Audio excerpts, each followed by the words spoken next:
Hello and welcome to the Look Ahead.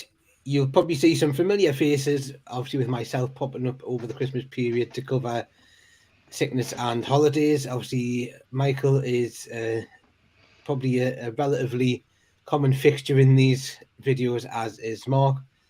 And someone which you might not have seen for a while. He's been, absent. I think he's done it just to coincide with Isak's injury as well. But it's the Swedish Magpie himself, Max. How are you? I'm all right. just wishing I'd had a similar experience and been on the Max World Tour. Yes, his carbon footprint is huge. It was only 2 weeks. 2 weeks, 2 months, you mean? 2 months. Never hear the end of it now. Yeah.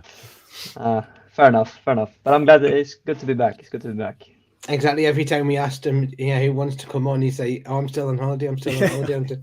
If it was only 2 weeks, then he's been lying. It was all 2 weeks. He means just this last one was only 2 weeks. The one before that was 2 weeks as well. So Yeah, exactly. 2 weeks per location. That's what. Now, obviously, this wasn't timed for the return of Max, but it's worked out well. The first topic that we are going to be looking at is the return of the one and only Alexander Isak. See, got it right. Yeah, good. I knew fine well that Max would be telling people off if we got the name wrong, so I was determined every to get time, it right. Every time someone says it's wrong on TV, I'm like, Going to be quite a lot of, in terms of the chance, because I don't think you're going to get them changing that one. No, I tried, but it wasn't successful. So obviously he's played 2 games since he's been back. He hasn't scored in any of them, which a bit disappointing. He needs to really put his ideas up, considering what his record was. 2 goals in 3 games before he got injured.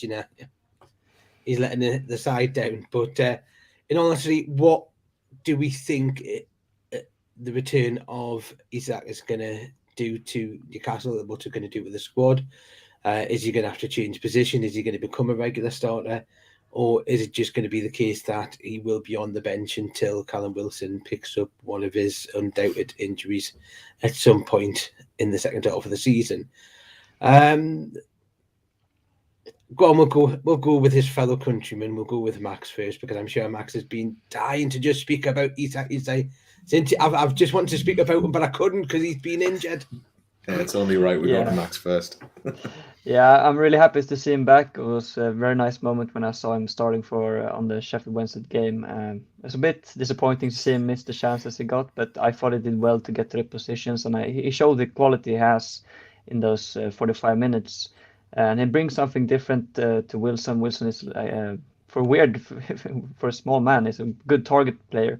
Whilst I think Isak is never going to be that. I don't think he has the physical capabilities to be that, but he has the smartness and the technique to be something else for the team, and that's why I like the combination of switching between Wilson and Isak, just because Isak just brings that technical advantage that maybe Wilson don't. He's good with running at the ball. His combination play is really good. And whilst Isak, as I said, is more of a target type, even though he's a really good power forward running behind the line, Isak is quicker. But you could also see on Isak, the few minutes we have seen, I don't think he's completely match fit. I mean, that would be really strange for him to be. He's only played like 60 minutes combined football now, and I think he only can be better. But for me, I think we all should give him like a break and look forward to next season when he get a full preseason and can really show him what he's all about. I agree with you. I was disappointed that he missed those chances, especially considering me and Mark travelled down to Sheffield Wednesday and got absolutely drenched for him not take those chances. So we were just as disappointed in that.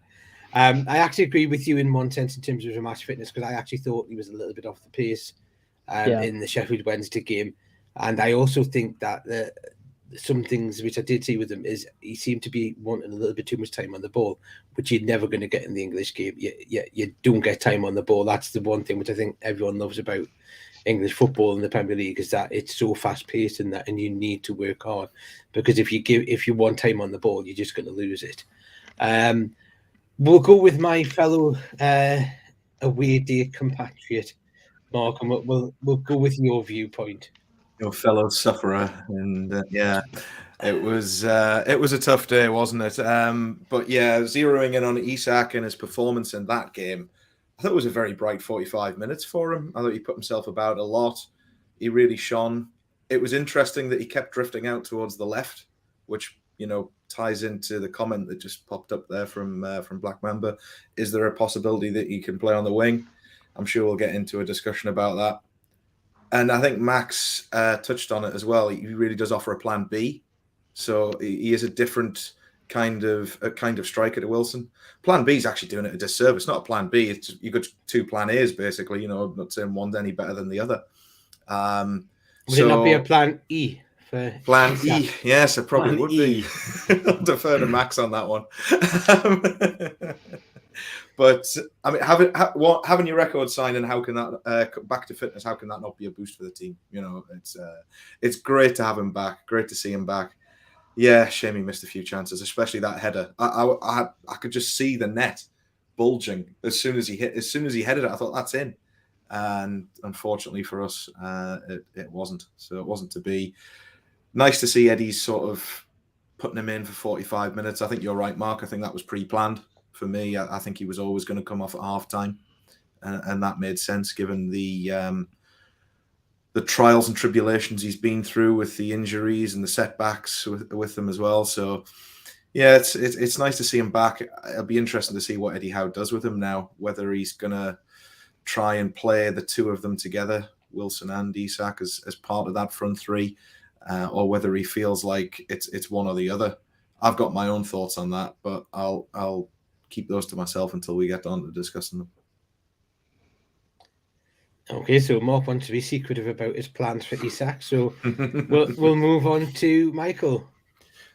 Yeah, I agree with you, Mark. I think it's really nice timing because I think,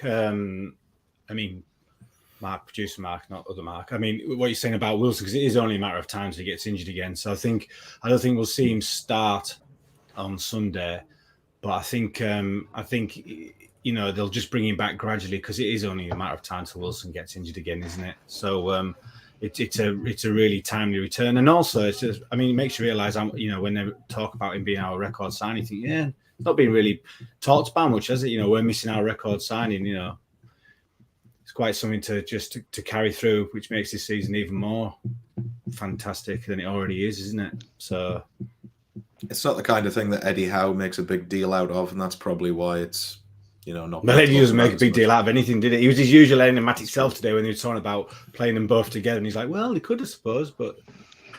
Trying to get a hint if they'll both start on Sunday, and he's like, "Well, Eddie Howe being coy."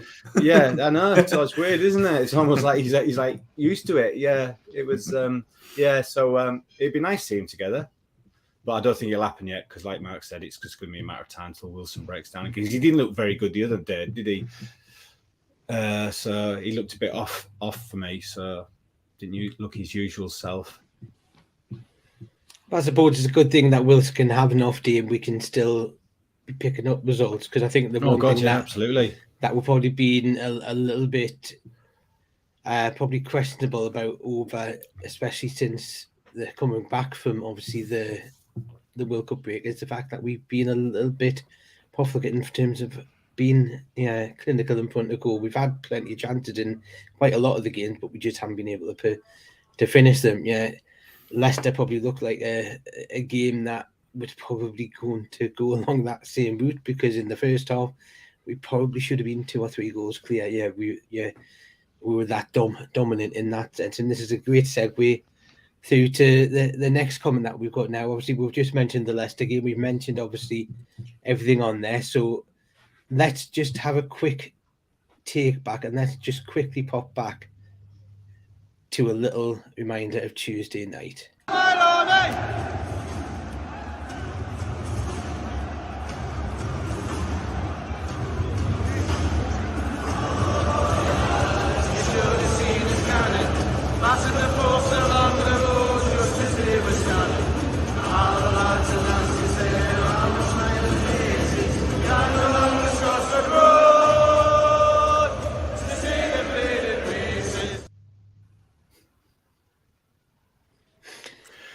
That's just for those who weren't there, just to get that which obviously we know Max was one of them, because it's a very difficult trip just to get over for one night from Sweden.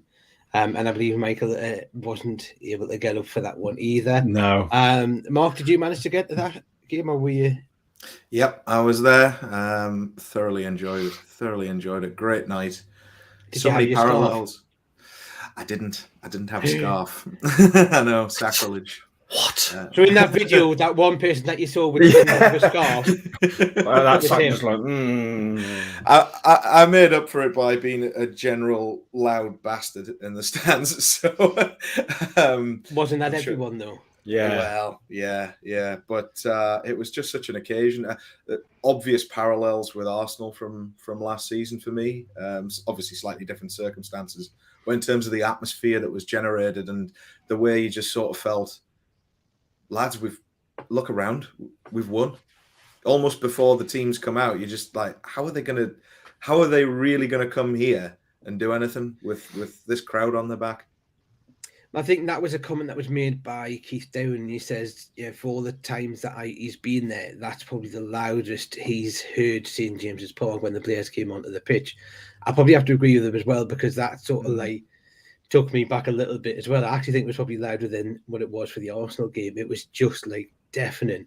Yeah. And as someone who actually experienced the Shearer testimonial, this was just transporting me right back to that night.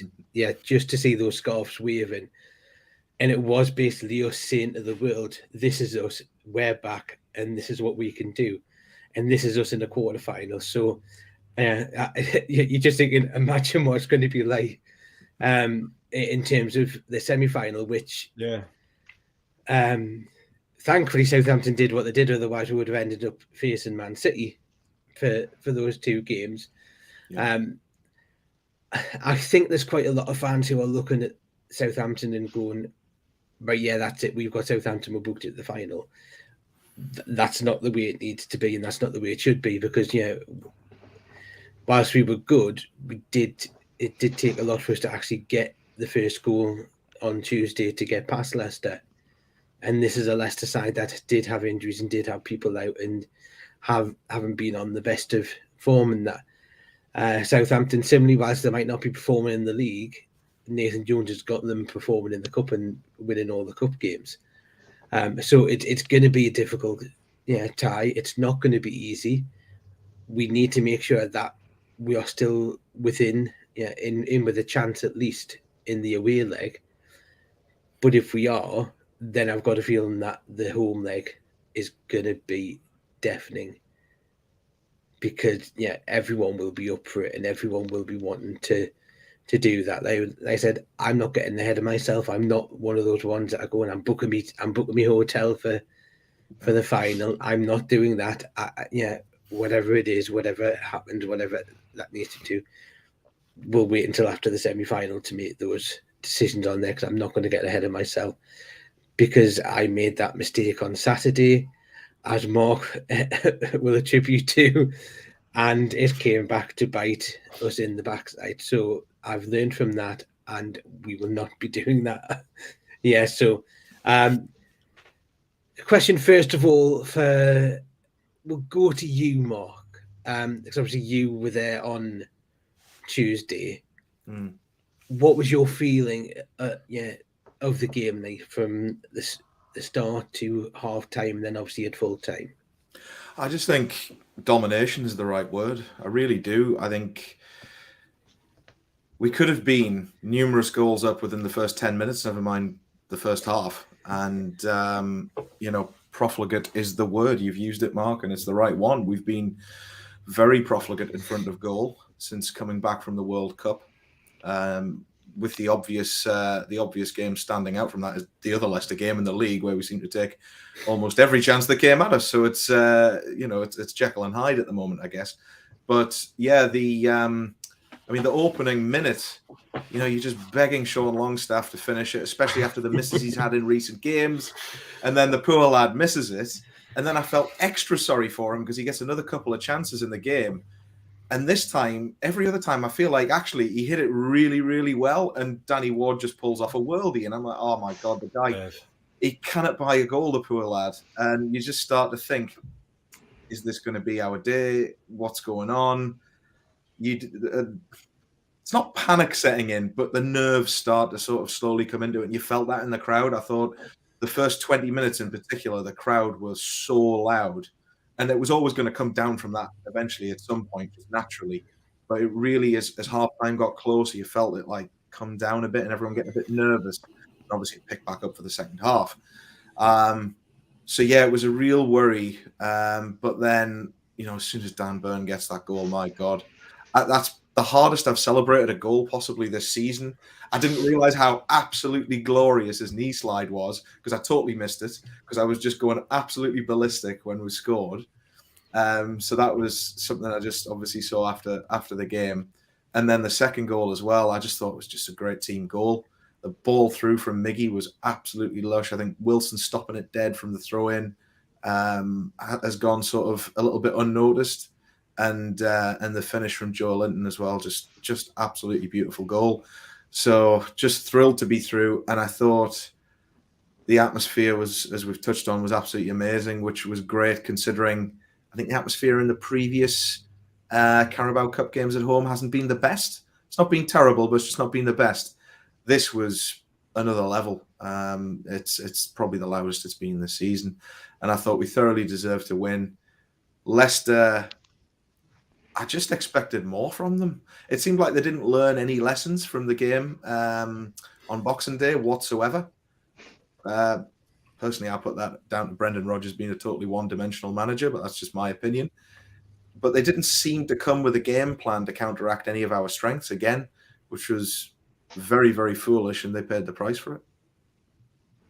To be honest, I agree with you. Yeah, if you look at how fast we started against Leicester away, yeah. Other than the fantastic goalkeeping and us being a little bit sort of like wayward in terms of where the finishing, we could have been in a similar position because we just flew out the traps in that, and you would have thought that Leicester would have learned from that.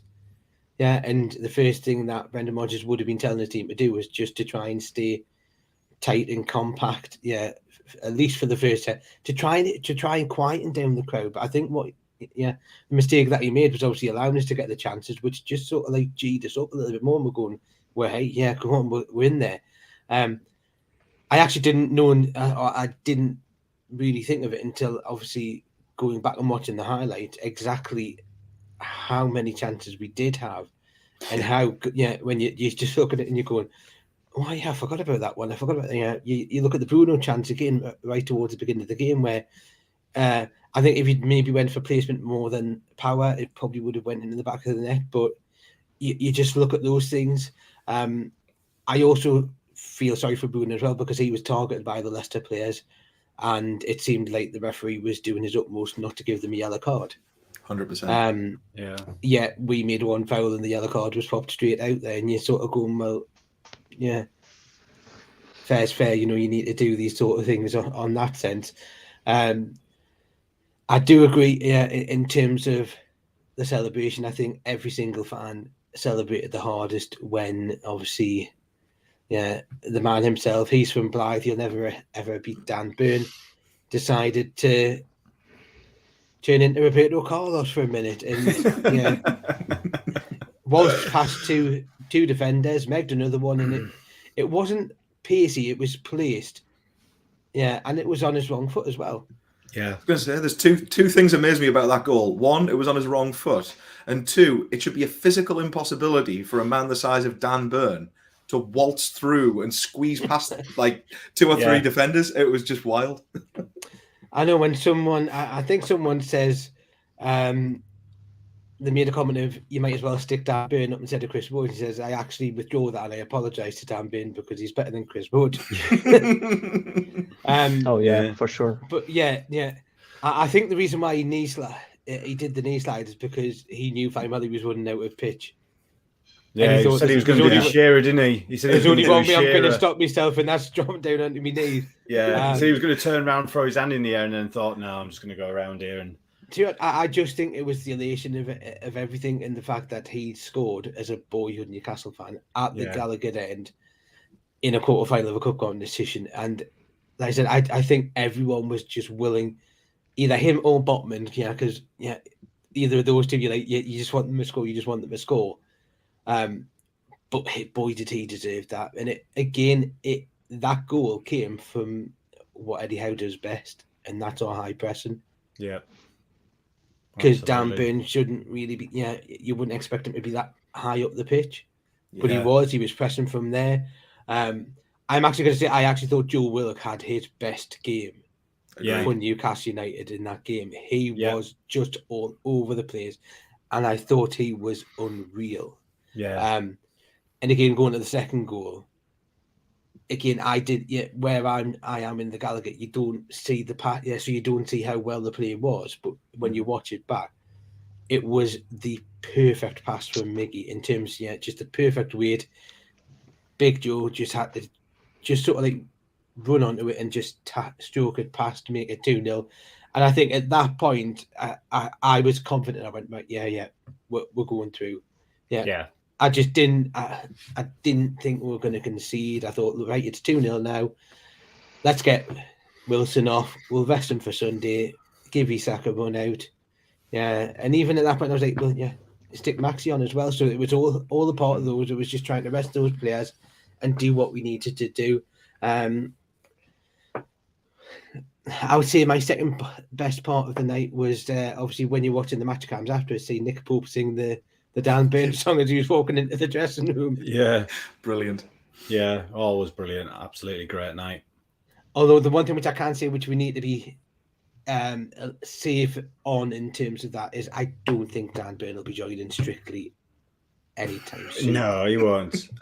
And we will be recreating it now, as Mr. Mark Reynolds will show us his moves. Slightly. Not even slightly.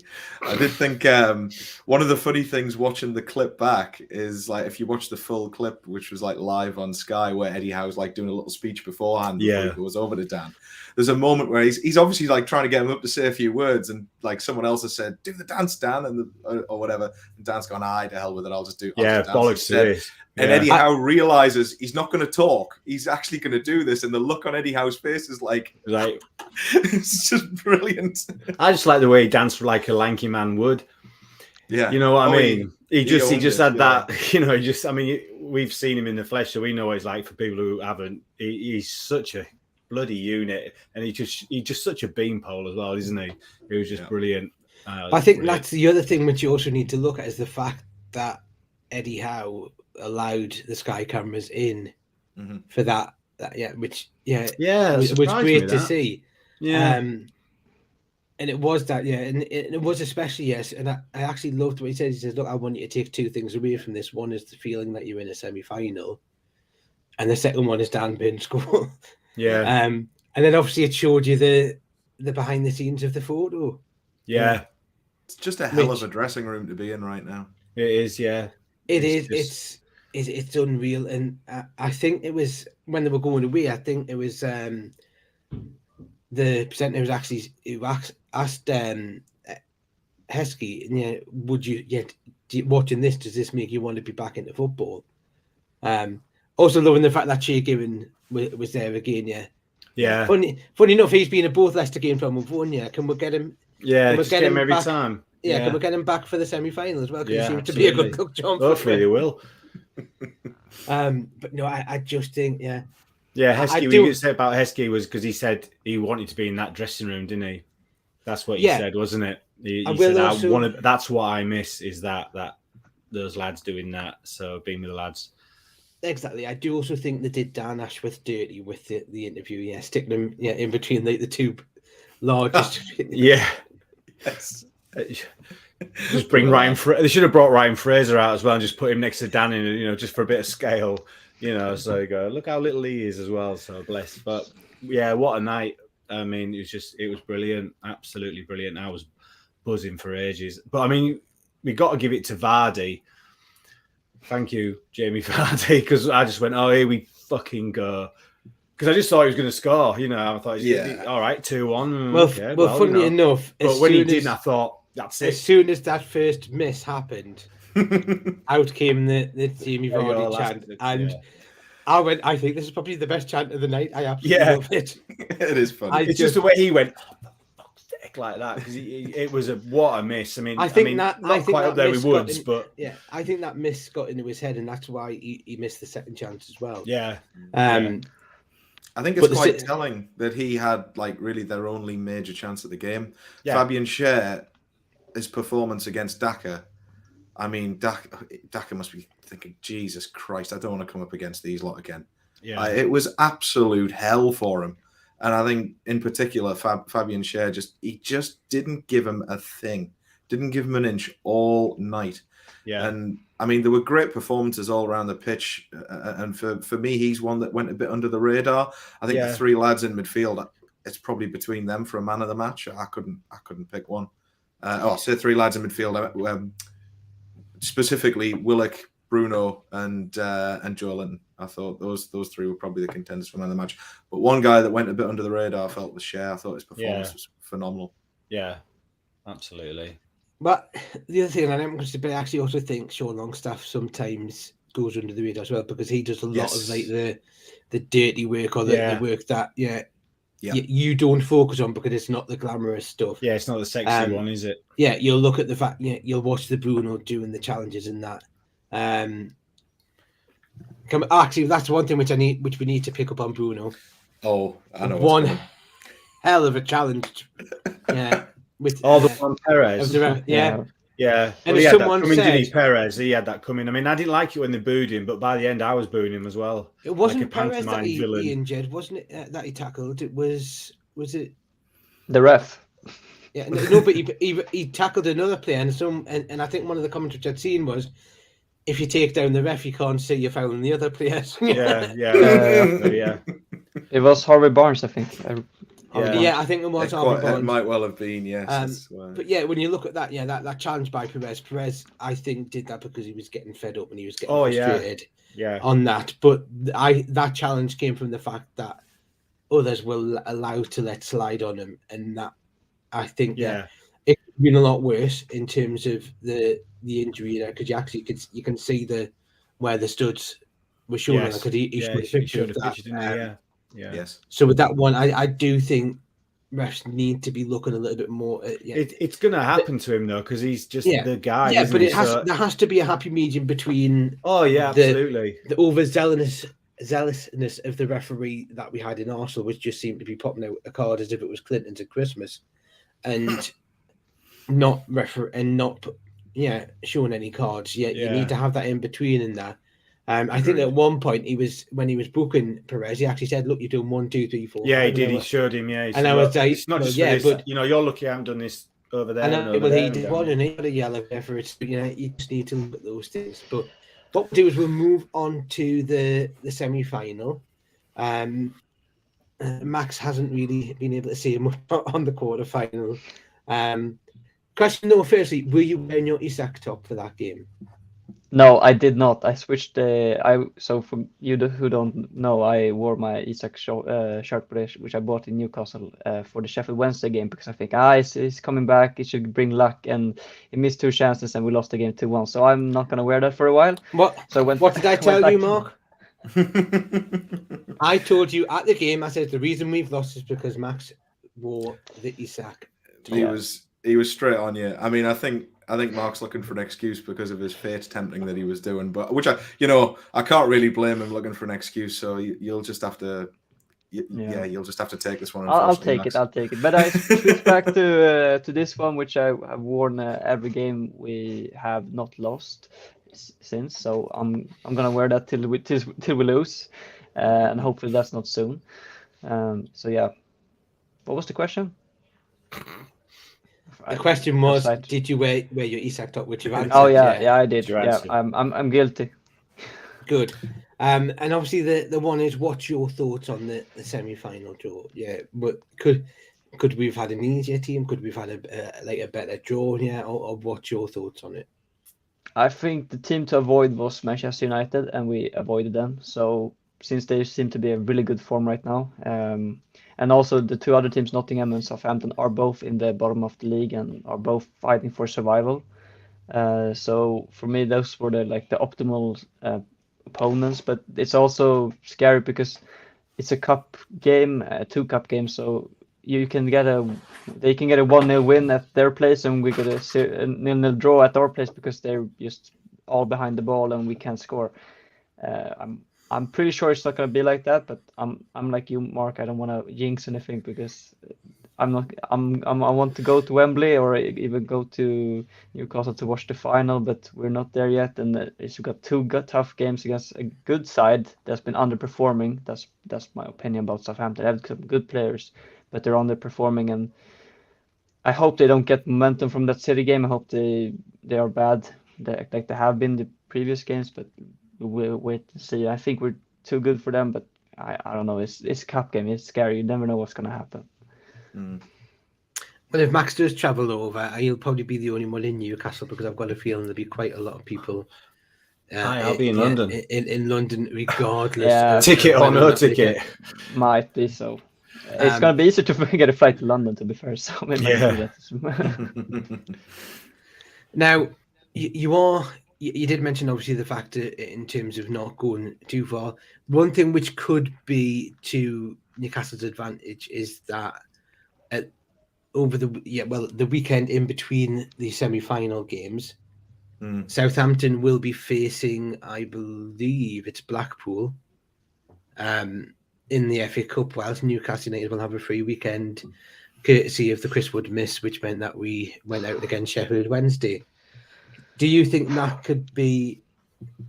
Is that a benefit for us, or could it be worse because we don't have a game? So yeah, whereas Southampton can keep the momentum in terms of playing those games. So yeah, which way do you think it's going to work? Is it an advantage or a disadvantage first? And we'll go to Michael with that one. I think it is an advantage. I think everything about it is an advantage. Being away, we all said we wanted it away. If we could have picked a team. Not that we all expected Southampton to get through. We would have picked probably them because Forest is such an unknown quantity. You never know what you're going to get with them. And that's another advantage we've got, which is them playing. I mean, they probably put out a weakened side against Blackpool, but it's still. I mean, is that at home their game, or have they got to travel?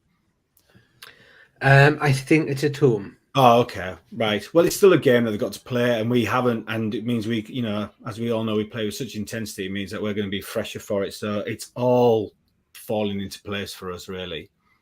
So, and I've got to be very optimistic because my wife's a Portsmouth supporter, and she will hate it if I don't diss Southampton totally all the time. So yeah, it's. I mean, it's two halves, isn't it? I mean, the away leg is the first half. And I think they're going to make a mistake and try and play football against us. Simple as that. And then to do what Max says, and then they're going to hope they can nick a 1-0 and then just, come to our place and defend for their lives. So I can't see anything but us coming out of this the other end. Simple as that. Which is brave to say. And Mark, yourself? I'm a little weary of it just because they obviously played. I mean, they did play really bloody well against Man City. I know it was, Man City's second team almost, but like Man City's second team was still pretty damn good. And yeah, I don't think anyone expected that performance from Southampton. No, so true. It does give you a little bit of a warning shot or sort of. It's not going to be straightforward. Yeah, but. We should go and win this semi-final. That's what should happen. We've got the better team. We've got the better coach. And I think being away first is a slight advantage. It's maybe not as big as everyone's made out, but I do think it's a slight advantage. And them having this extra game in the middle as well, I think there is an argument to be said sometimes for, well, actually, if the games are coming thick and fast and you're doing well, it builds momentum. And I get that. Yeah. But if you take January as a whole and look at it, there's so many games crammed into this month throughout different competitions. I think actually that probably overrides all of that, the fatigue that builds up. And let's be honest, Southampton haven't got a wealth of players to choose from, a wealth of talent that swap in and out. So I think that probably does give us a bit of an advantage as well. The only other thing I'd mention is everyone, I think, is forgotten, and I don't know, maybe people don't think about it the same way I do, but the league game against Southampton where we won 4-1, I still have no idea how that happened. Like, we weren't particularly good in that game, and we still won 4-1, which in a way speaks volumes about how good we are. Yeah. But also, I think we were a little bit lucky.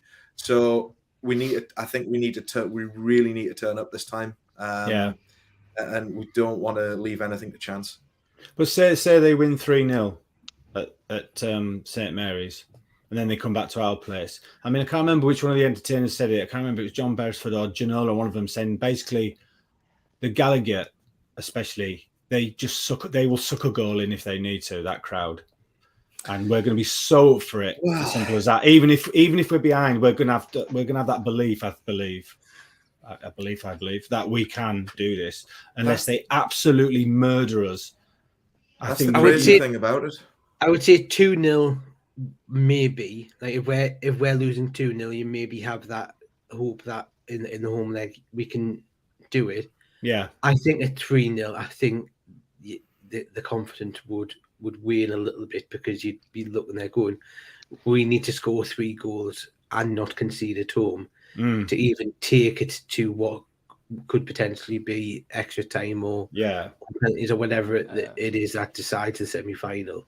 The one bonus, well, you could say it's a bonus, but the one benefit which I think that we're going to have is, I believe, in the semi-finals, VAR is back. Okay. So that's something. But I mean, we've got precedent of being really, really good when our back's been against the wall down through the ages. I don't see us conceding 3 goals though. No, well, I mean, I'm just being really cautious. Pessimistic. Yeah. So, but I just think it's there to be taken. And if we don't take it, then we've got no one else to blame but ourselves. And I just can't see Eddie letting it go. Simple as that. I just can't. I can't imagine it. And that's not like, oh well, I'm booked my Wembley hotel. It's just I'm looking at it cold and hard. Just something worth mentioning that I've actually just looked it up because I wasn't sure about it myself. Apparently, away goals do not count. Right. In these semi-finals. No. So I wouldn't necessarily rule us out if we're 3-0 down after the first exactly. leg. Can we beat Southampton 4-0 if we need to? Yeah, well, that's the crazy thing. I wouldn't completely rule us out if we're 3-0 down. Obviously, it would massively make Southampton the favourites. But the fact that I would even garner some hope still that we could do it speaks volumes about this football club right now. Exactly. That's exactly where I am with it. It's as simple as that. It's just, I can just see us going, I mean, because it was a reaction, I think, the way we started against Leicester was a reaction to going out of the FA Cup as well. Yeah. And again, that's fallen for us. And that's my point. It's all fallen for us. We couldn't have asked for anything better. Simple as that. Yeah, I mean, if we mess this up, we've only got ourselves to blame at this point. Barring like a ridiculous, horrendous, comical refereeing error, which, let's be honest, we're probably due one. So you mean like most matches? Yeah, exactly. Yeah, like week in, week out. I mean, it could be 1-0 to them down there and it's 0-0 at home and that's it. And, it could work like that. I just can't see us, and I can't see the atmosphere letting that happen. Yes. We'll see, yeah. Question, and this is for all of you.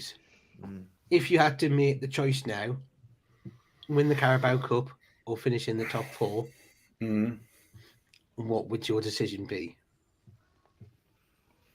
Carabao Cup. I've been thinking about this a lot recently. Max just went straight in there, so we know his answer. I remember what everyone said when we talked about this before. We were on with theirs, and I've been told it's a generational thing. But I mean, Max has blown that out of the water. But I would take the cup. No, but it's simply because the Champions League is always going to be there. I mean, of course, it's a special season now with Tottenham, Chelsea, and Liverpool having such bad seasons right now, and the opportunity is there for us to take. But I mean, the same is for the cup. I mean, how many times do you see one of the big 6 years being left in the semi-finals, the last 4 teams? And the cup runs are so weird. You never seem to get it right. And I mean, what is it? 65 years since the last trophy.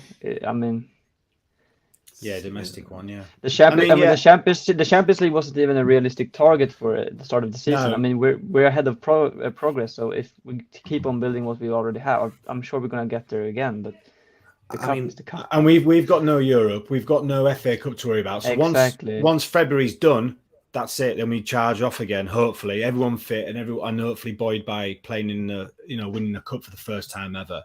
So why not do both? I'll frame the question in a different way then. Would you look at resting players against Crystal Palace to make sure that you had your strongest 11 fit?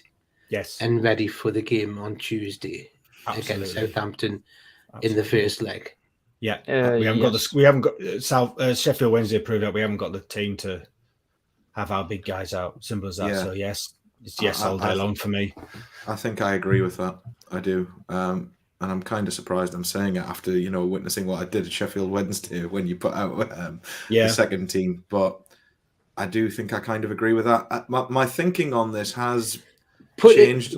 On that sense, I don't necessarily think you would see the level of changes, but it may be a point where, let's say, Shaw needs to be rested, or Bruno needs to come out, or Wilson, or Mickey, so it'll be like maybe 2 or 3 changes, or 3 or 4 changes, rather than like the sweeping changes that happened in there. Yeah. But would you be content in looking at going, right, well, Miggy will rest and Jacob Murphy will start that game against Palace, and Bruno will not play, but we'll move Joe Linton into the middle. Yeah. No, instead, so those are the things you'd be happy with. Yeah.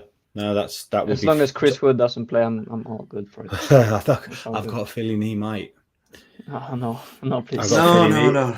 Against Palace, I got a feeling we've got Wilson and Isak now. It's fine. Just put Danburn up. Danburn on top. But I mean, I can't be thinking about Chris Wood. Isak's had a nasty injury, so they're not going to rush that. So if it's touch and go for him against Palace, they're going to say no, something as that. And off you go, Chris. Yeah. Remember, it's football, not rugby. So under the bar. Oh, don't talk about it. Yeah, let's not talk about what's. Fulham. Whoa. I think we're going to talk about Fulham now. I think Max has made an executive decision. Yeah. Fulham. Fulham. I remember putting him in charge here, but I know. Well, maybe he should be. He's taking over. Cool. Maybe he's just excited for Sunday, and that's why he's wanting to. So we will go and have a look at Fulham now. Obviously, this is a Fulham side that will have a rested and fresh Mitrovic because he didn't play yesterday. But then again, you look at the fact that they had, I think it was Carlos Vinicius who had not scored a goal, but scored a goal for them. They looked decent against Chelsea, but I'm not necessarily saying that is a good thing because given Chelsea's record, that not much of a benchmark at the moment, are they? Chelsea. And obviously they were down to 10 men. With their new signing, Joe Felix. It's like costing £1 million or something, hasn't it? Yeah, I think it's going to be like £1 million. So life's so nice sometimes. It's lovely. Wait, Michael, do you hate Chelsea, right? He absolutely. No, I love Chelsea and the ground and everything. I've got nothing but admiration for the way that they've done everything, and their supporters are arguably the best in the country. They're quickly becoming one of my most hated teams in the league as well, to be honest, just because they've got. He said that, not me. No, Liverpool, that's still mine. Yeah, well, the thing is, Chelsea have, in my opinion, the 2 most overrated footballers in the league. Which always weighs on my mind. So they've got a lot of injuries. So don't. Well, at the moment they're basically donut FC, aren't they? They got nothing in the middle. That's right. Yeah. I mean, their midfield is only 2 overrated players. Yeah. Well, no. I just want us to buy Jorginho just for shits and giggles. Simple as that. And then To be clear, the 2 most overrated in the entire Premier League, in my opinion, who are Mason Mount and Raheem Sterling. I agree with the Raheem Sterling one. Pele. honestly, I do agree with the Raheem Sterling one because I don't think he's a bad footballer. I love for the way record. he I just runs. think he's He's massively not. overrated. Yeah, so I agree with that one. In terms of the Mason Mount one, I know your views from previous conversations, but I do actually think genuinely there is something in this lad, and I do think he I is agree. a good He's not a he is a good footballer. player. You know, he Oh. is a good footballer. Sorry, I'm just laughing because I'm expecting Max to go anyway. Fulham. Yeah, Well, I was. Yes, Why are we but talking it about is Chelsea? Fulham. Well, no, just a quick question though, Mark. If you had the option of starting Sean Longstaff or Mason Mount, who would you start? Sean Longstaff. That has actually genuinely surprised me. Because if I was given that option, I would probably start Mason Mount. Mason Mount is the most For what he would anonymous, presenceless footballer I think I've ever seen in my entire life. Hey, That's why he's Ponty played for Pele. Fulham. Henri Sevilla. I said footballer. Who? Jeff Hendrick. Bless him. Didn't he? No, Again, that's a you did say footballer, so Yeah, so you did say footballer. we'll roll back from that one. Right. But anyway, now, we've obviously- thoroughly bashed Chelsea. We should probably talk Yeah, about Fulham. let's go to the other side of Chelsea, which is Fulham. I was going to say it was very funny though. Last Isn't word on it the Chelsea other from me, side I of swear. Fulham? Well, yes, Well, it depends exactly. where you're standing. But I was No, but- going to say it was very funny watching Chelsea get beaten. But Chelsea's on Fulham last Broadway, night. so technically, yeah, we've went from one end of Fulham to the proper end of Fulham. But it depends which way you're facing, doesn't it? I suppose. But they're still, An island's only an island if you're looking they're at still, it from the water. they're still both in Fulham as far as I'm Yeah. concerned. I know which one I prefer out of the two. Yes. Yeah. Now, obviously, Marco Silva came in last season. He got them promoted, looking really, really good in the Championship and making Mitrovic look like a world beater in that league. Yeah. He's brought them up. He's playing a decent brand of football. Yeah. Mhm. The signings look to be quite measured and decent compared to the last time that they were there. And he seems to be getting a tune out of them. And as it stands, yeah, Fulham, where you probably would have expected them to be in a relegation battle, is actually sitting fifth at the moment. Yeah. And are currently well above their London neighbours, Chelsea. Yeah. Is this a harder game than people are probably going to expect it or think it to be? We'll go with Mark for this one. I think it is. I think the job that Marco Silva's doing, if the two massive caveats here. If it weren't for the fact that obviously Eddie Howe has done an absolutely sterling job again this season, and also what Mikel Arteta is getting out of his team at Arsenal, Marco Silva would probably be the next logical option for manager of the season so far. I mean, the lad's playing bloody Tim Ream. Tim Ream wasn't any good 10 years ago. Yeah. He's definitely not any good now. But just look at how they're playing and look at the tune he's getting out of them. And it's like you said, Mark, it's the brand of football that they're playing as well as impressive. It's not just scraping results. Having said that, we obviously battered them away. Yes, they got a red card, but we looked pretty damn good in that game before the red card anyway. So I don't think we've necessarily got anything to fear when we're facing Fulham, but it would be foolish to assume it's going to be easy at the same time. Like, they are where they are very much on merit. They haven't really had that many, fluky results or anything this season. And at this point, you're basically halfway through the season. So the luck is starting to very much even itself out at this point. If you're somewhere in the table, you've pretty much earned the right to be there. And with Fulham, the same is true for them as it is of us in that regard. So yeah. Now, if you look at it, and I'm just going to quickly just have a quick look at the Fulham side in terms of that, you could probably look at the threats. One, Mitrovic, it's got to be just in the form that he's in. Obviously, Andreas Pereira is another one that you could probably look at. João Pahina is looking a decent one. Carlos Vinicius is probably another one that you could look at on there. In terms of the bench, Dan James has pace, but not necessarily always the best in terms of the finish. Yeah. It also just shows how far both teams have come. That Tom Kearney is a player that Newcastle were looking at probably under Rafa. Yeah. You'd probably look at and go, well, no, we wouldn't want him, and he's on the bench for Fulham in that sense. Obviously, they've got an ex-Arsenal keeper in Bernd Leno, a young lad who came from, I believe, Man City, which is Tosin Adarabioyo. Obviously, Anthony Robinson, which I believe we were linked with at one point. Obviously, you've said Tim Ream, who is probably getting towards the later end of his career, shall we put it. Probably the same with Willian as well. So yeah, I was going to say Willian. I mean, you get a tune out of him, Jesus. So you're looking at that, and it is that the case now. If we look at it, although the 1-2-1 against Chelsea, and Chelsea, aren't really the best. They only had 3 shots on target. Yeah.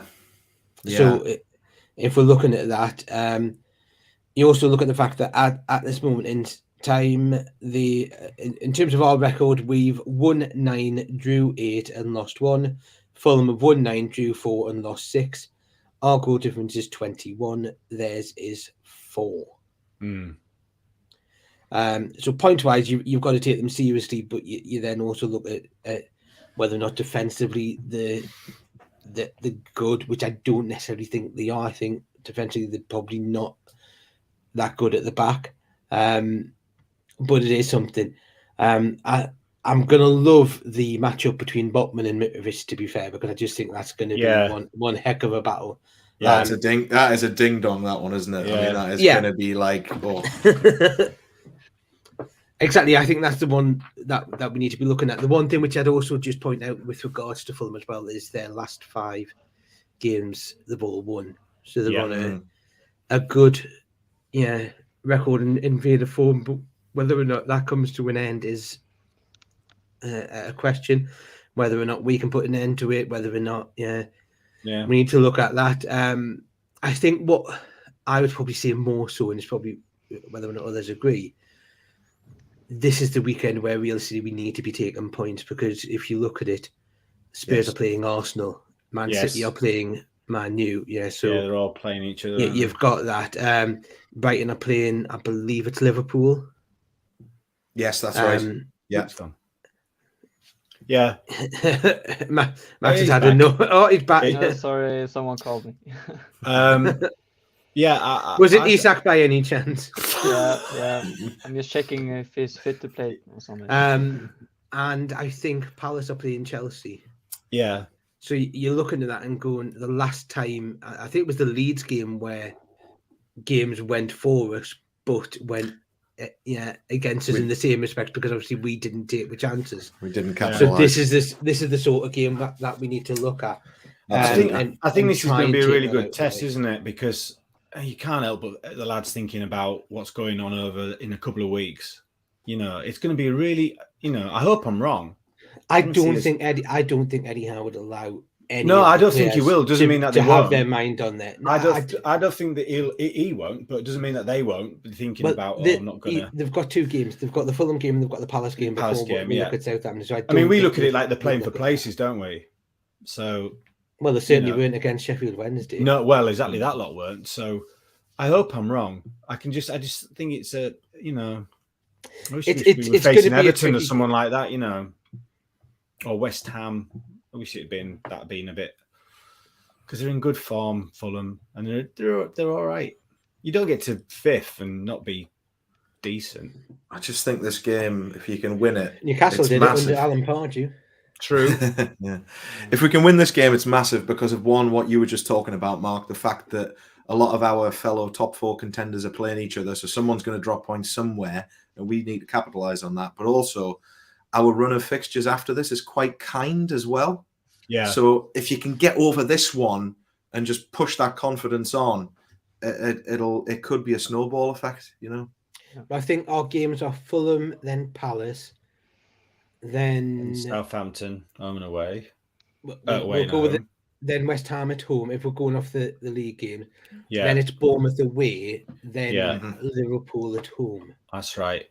So we've got, and then Brighton. We'll leave the Brighton one for there. Well, yeah, there is that caveat next to it, isn't there? Asterisk but next to it. We'll leave that one for there for now, because we don't want to look too far in terms of the games we've got ahead. Just a question, obviously, as well, because we're looking at Fulham, and we'll ask who you think. But just quickly, obviously, Spurs play Arsenal, Man City play Man U. Would you rather Arsenal and Man City win to keep the gap between us and those below us, or would you prefer, or would you want to see us try and catch up with them? I know what mine would be, but we'd go with you, and we'll go with Michael first. What would your preference be? I think draws for them, simple as that, would suit us, because then they don't get Spurs they drop 2 points, but so do Arsenal. So draws, I think, is probably the best outcome if you look at it like that. I don't think we can catch Arsenal. Simple as that. So a draws all around, I think, for me. I'll sit on the fence. And on the subject of draws, let's go to Max. Yeah, exactly. I'd say I let them win, Man City and Arsenal. I don't think we have a chance to the title, so it's better to see our closest competitors lose, and hopefully we can get the good result against Fulham. Yeah, and ever the cynic, I will agree with Max. I think as much as I am now dreaming as a Newcastle fan for the first time in years, my dreams aren't quite of a Premier League title yet. No. So yeah, I think I'd probably go with the wins for City and Arsenal. It's tough though. It's really tempting to say, well, if they all draw, then it keeps everything tight and blah, blah, yeah, blah. exactly. Yeah, so I do understand that. And I think one of them will be a draw anyway. So, what were your thoughts on it, Mark? I agreed with Max. I would rather Man City and Arsenal win, and because at the minute we're level on points with Man U. Yeah, and they one game less, I think. So. Yeah, and obviously Spurs. I don't know. I could tolerate a draw in that game more because Spurs don't worry me quite as much as Man United do in terms of the top and it would four. And it would really wind up Arteta. So yeah. I could possibly, yeah. We'll come to a nice sort of a nice compromise. A draw in the North London derby and a win for Man City in the Manchester derby. Like you said, just see Arteta looking like an epileptic muppet would be lovely. Yeah, that's the in that sense. I was just going to say, not to sort of drag out old talking points, but I don't know if you guys saw that Arsenal have been charged again for being unable to control their players. Right, this time in the Oxford game. Just thought I'd put that out there. Don't need to dwell on it or spend too much time on it. Just an interesting data point. Was that the bet that the Oxford player had on it? That was himself, wasn't it? Allegedly. Only joking on that one. Now, obviously, I've mentioned players that obviously I thought are going to be a threat for Fulham. Do any of you have any other players that you think could be a threat? Nobody immediately comes to mind, to be honest with you. I think Pereira and Mitrovic is probably the two to watch out for. Yes, I would agree with that, Max. I just hope Mitrovic sort of tries too hard in front of us and get a red card. Oh yeah, that or he just it's going to be a good test for Botman though, because he's probably going to be the most fierce. I think he'll target Cher though, because he's weaker in the air. So but I don't. The question is whether or not Botman would allow Rich to target Cher, because there's that aspect in that sense. He might want to target Cher, but whether or not Botman will allow him is a different matter. Yeah. I also think Botman is probably quite comfortable drifting over to that side if he needs to. Yeah. The more I watch him play, the more he just seems to be confident with both feet. I mean, his predominant foot's his left, but my God, his right foot's good as well. I agree. We'll look ahead. Well, to what we think the lineup's going to be now. Obviously, we can't do this without mentioning the events of early Thursday morning. Which I know Black Mamba had asked about, but I'd kept it yeah, up I figured you were. Yeah. Up to this point on there. It's difficult for us to really have anything to say in that respect because we don't know the details of it, other than the very scant things, which quite rightly, the details aren't going to come out, especially because there's a court case on there. Yeah. We don't know that, so it's very difficult. Yeah, it might be nowhere near as bad as what we're thinking of in that sense, and it might be a one where the club and Eddie Howe feel that a fine is sufficient and he still plays because ultimately that not playing him is a punishment more for the team and the club more than him, because that can be a viewpoint that could be looked at there. Dropping the player you might think it's a punishment for him, but then you look at it and go, well, what is it more? Yeah, what punishment is it? Is it more of a punishment for him not playing, or is it more punishment for the club and the team by not having him play? So it's one of those delicate ones. No one condones drinking and driving on here, and I think that's a viewpoint shared by everyone. Absolutely. But without knowing the ins and outs in that, I just think it's too difficult to say whether or not he will play or he won't play, and that because I think Eddie Howe's the sort of manager who will weigh all this up there and will look at that and go, look, is what he did enough to warrant him being dropped? And is it a case of, when you look at it, is it a case where realistically it's something that's going to put the team at harm and that, and is that something that you would take the risk of? Now we're going. Who am I going to give the difficult? I tell you what, we'll. I mean, I'll tell you what. We'll not. Because we're looking at the lineup. We know Nick Pope's going to start in goal, so that's a given. We know realistically the back four is going to be Trippier, Shaw, Botman, and Disco Dan himself, Big Dan Horn.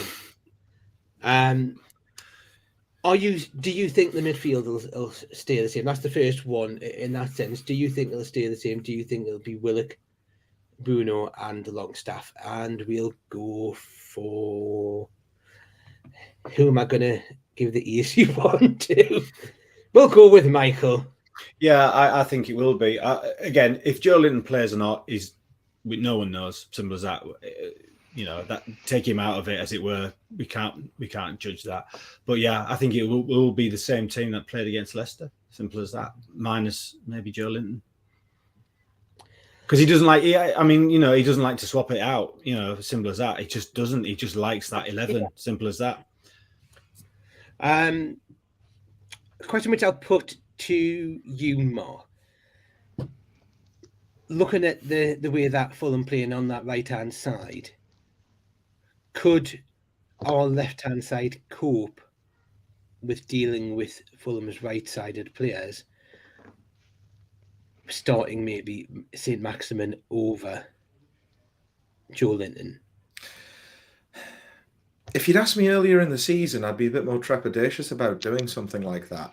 But every time I sort of have even a shred of doubt about Dan Burn's ability to be able to cope with whatever it might be against whatever opponent, he's proven me wrong. Like, he just, the closest he came to sort of looking like he'd be in trouble against any opponent this season was that opening 10 minutes against Arsenal. And really, when you look back at that, Saka skinned him once. But he did have Willock and Joe Linton backing him up. He did. It's tough to say. I think I don't think Fulham's threat down that side though is as severe as Arsenal's as well. It's talented. Don't get me wrong.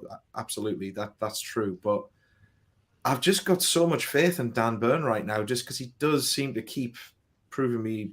Not proving me wrong, because it's not that I'm doubting him. It's just every time you sort of think, "Ooh, is that where he's going to come unstuck?" Because it's not his natural position, He's just seems to pull something out the bag and prove me wrong, like I say. So yeah. I think maybe I should learn my lesson and just chill out a bit on it and think, maybe he's built to cope with it.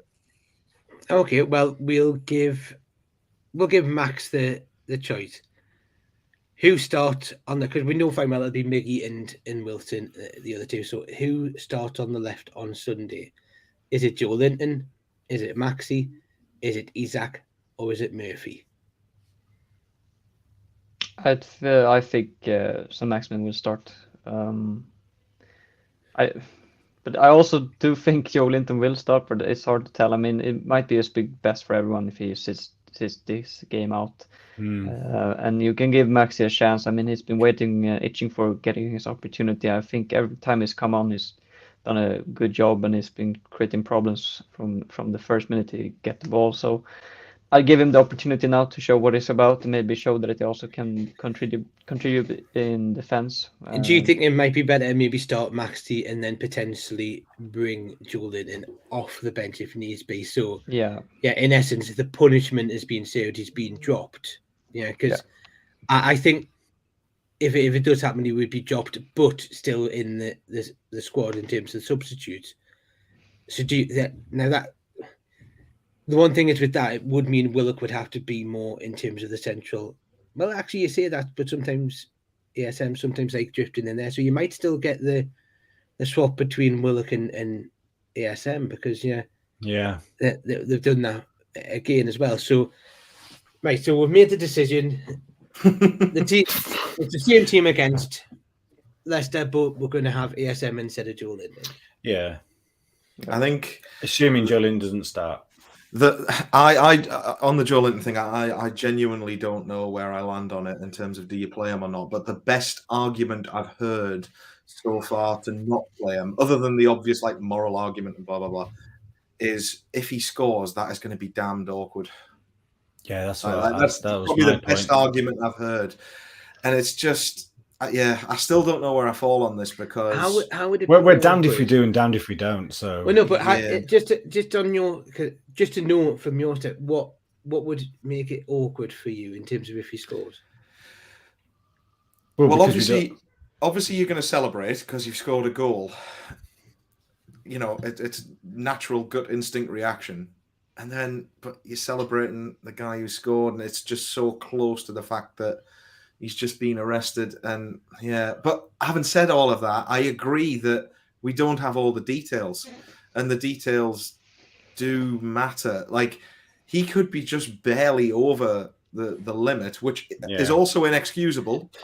It's absolutely inexcusable, but it's at the same time, there's a big difference between that and going out getting absolutely blitzed and then driving your car home. You know, so I just don't know. It's tough. It's not. We'll find out. My overriding emotion is I'm just massively disappointed in the whole situation. We'll find out on Sunday at 1:00 on what decision Eddie Howe has decided to do. Let's quickly round this off with predictions. I've got a feeling I know what Max will be going for, but we'll go over to him. Max, what's your prediction?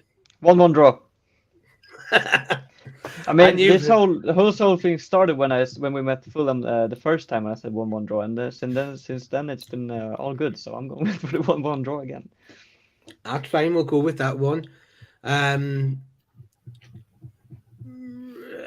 Michael, we'll go with you next.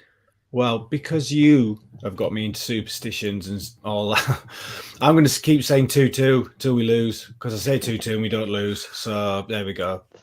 Honestly, lads, these predictions are getting pointless. I know. It's his fault. He started the whole superstition thing, and it's got me thinking all the time. Going, there's got to be something in this. There's got to be something in this. Oh dear. I need to lose it to him because Christ, I'm sick of me. I've never eaten as more corned beef pasties in my life. I'm getting sick of them. I'm going to go for a 1-0 Newcastle win. I think they'll actually be quite tough to break down. I really do think they'll be quite tough to break down. I actually think a 1-1 draw isn't so weird. I think it might happen, actually.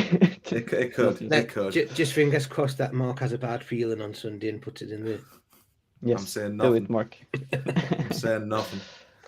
But anyway, we'll finish it there because we've went probably I would say a little bit. We probably went well over what we do, Yeah. but yeah, It's been was a just long one, probably but it's been quite- an It's been a action-packed funny week. old week, hasn't yeah, it? it's been a funny old week, and there's been a lot to cover because there's probably has been been. 2 matches that we've looked at there as It's well not as everything every else. week you make it to a semi-final, Mark. Exactly. So what we'll do, I'll thank Michael, I'll thank Mark, and I will thank the return of Max.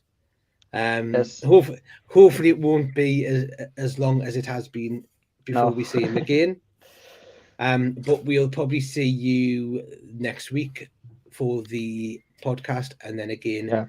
for the look ahead, which we'll probably do on Friday again, and we'll work from there. So we'll see you next week, and enjoy your weekend. Thanks, guys. Bye.